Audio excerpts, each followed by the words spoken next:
Everybody, मैं हूं सोनल और आज की वीडियो में हम बात करेंगे बेली ब्रीदिंग के बारे में।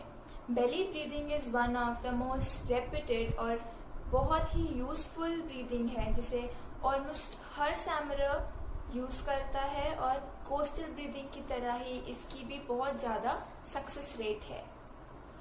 तो जैसे हमने पिछली वीडियो में कोस्टल ब्रीदिंग की बात की थी, उसी तरीके से आज हम बेली ब्रीदिंग की बात करेंगे, जिसमें हम अच्छी तरीके से बेली ब्रीदिंग कैसे करते हैं वो सीखेंगे। तो जैसे हमने आपको बताया था कि कोस्टल ब्रीदिंग के लिए हमें इनहेलेशन माउथ से लेनी होती है, लेकिन इस केस में जब बेली ब्रीदिंग करते हैं तो हमारे पास दो ऑप्शन होते हैं। हम नोज से भी इनहेलेशन कर सकते हैं और हम माउथ से भी इनहेलेशन कर सकते हैं। तो ये आपकी चॉइस है कि आपको इनहेल नोज से करना है या माउथ से करना है, और दोनों ही केस में अच्छा रिजल्ट मिलता है। मैंने बहुत सारे स्टैमरर्स देखे हैं जिन्हें नोज बेली ब्रीदिंग करके भी अच्छे रिजल्ट्स मिले हैं, और काफी स्टैमरर्स को माउथ बेली ब्रीदिंग करके भी बहुत अच्छे रिजल्ट्स मिले हैं। तो ये आपकी चॉइस है कि आप कैसे बेली ब्रीदिंग को करना चाहते हैं। लेकिन जब हम नोज ब्रीदिंग करते हैं, नोज बेली ब्रीदिंग करते हैं, तो उसमें इनहेलेशन टाइम बढ़ जाता है, क्योंकि हम कम एयर को इनहेल कर पाते हैं, इसलिए उसमें थोड़ा ज्यादा समय लगता है। लेकिन जब हम माउथ बेली ब्रीदिंग करते हैं तो हम ज्यादा एयर को इनहेल कर पाते हैं एक टाइम में, इसलिए वो जल्दी हो जाती है as compared to nose belly breathing. तो मैं अभी आपको करके दिखाऊंगी माउथ बेली ब्रीदिंग हम कैसे करते हैं, और आप देखिए। इस केस में हमारी सारी एयर हमारी बेली में जाएगी और हमें अपनी बेली को अच्छी तरीके से एक्सपैंड करना है, चेस्ट को बिल्कुल भी एक्सपैंड नहीं करना है।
आपने देखा कि मैं कितने फोर्सफुल वे से ब्रीदिंग कर रही थी और ओनली मेरी बेली एक्सपैंड कर रही थी, मेरी चेस्ट बिल्कुल भी एक्सपैंड नहीं कर रही थी।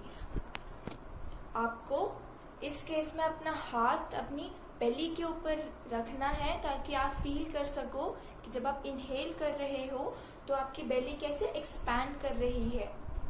और आपको जब भी आप बेली ब्रीदिंग करते हो, सिमिलर टू कोस्टल ब्रीदिंग, आपको at the top of inhalation break नहीं लेना है। आपको ब्रेक बिल्कुल भी नहीं लेना है। एकदम जैसे ही आपकी पीक ऑफ इनहेलेशन खत्म होगी वैसे ही आपको एक्सेल करना है और बिल्कुल भी ब्रेक नहीं लेना है।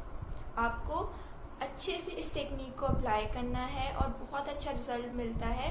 मैंने भी इसे अपनी लाइफ में ट्राई किया है। जब मैं स्टैमरिंग कंट्रोल करने की टेक्निक सीख रही थी, उस समय मैंने भी बेली ब्रीदिंग को अडॉप्ट किया था और बहुत अच्छे रिजल्ट मिलते हैं और बहुत इजीली हम कर भी पाते हैं इसे। लेकिन जब तक आप प्रॉपरली टेक्निक अप्लाई नहीं करोगे, आपको रिजल्ट बिल्कुल नहीं मिलेगा। अब हम बात करते हैं कि इनहेलेशन और एक्सहेलेशन का रेट क्या होगा। तो क्योंकि हमने जैसे पहले भी कहा था कि बेली ब्रीदिंग को कोस्टल ब्रीदिंग के कंपैरिजन में थोड़ा ज्यादा समय लगता है, क्योंकि हम इसमें हम सारी एयर को अपनी बेली में लेके आ रहे हैं, हम अपनी बेली को एक्सपैंड कर रहे हैं, तो वहां तक एयर को जाने में थोड़ा समय लगता है। और इसीलिए इसका जो टाइम पीरियड है उसमें इनहेलेशन को आपको 1.5 सेकेंड लगेगा और एक्सहेलेशन के लिए 1.5 to 2 सेकेंड्स लगेगा। लेकिन कोस्टल ब्रीदिंग समझ लो, अगर आप 1.5 सेकेंड तक कर रहे हो तो बेली ब्रीदिंग में 1.5 to 2 सेकेंड तो बहुत आराम से लग जाता है।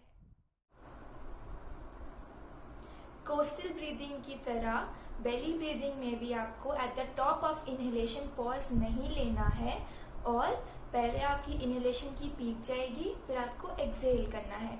मैं आपको एक और बेली एक्सरसाइज करके दिखाती हूँ।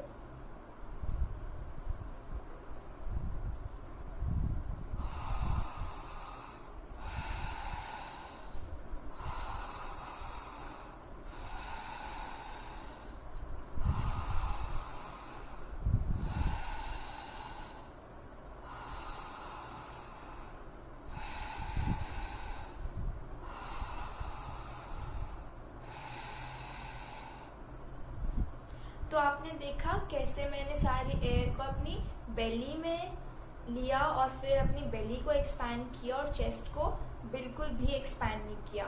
आपको दो चीजें याद रखनी है एक्सरसाइज को करते समय, ना ही आपको पॉज लेना है eight the top of inhalation और ना ही आपको अपनी एक्सहेलेशन को लॉन्ग करना है। अगर आप अपनी एक्सहेलेशन को लॉन्ग करते हैं तो उसे रिलैक्स ब्रीदिंग बोलते हैं। देखिए,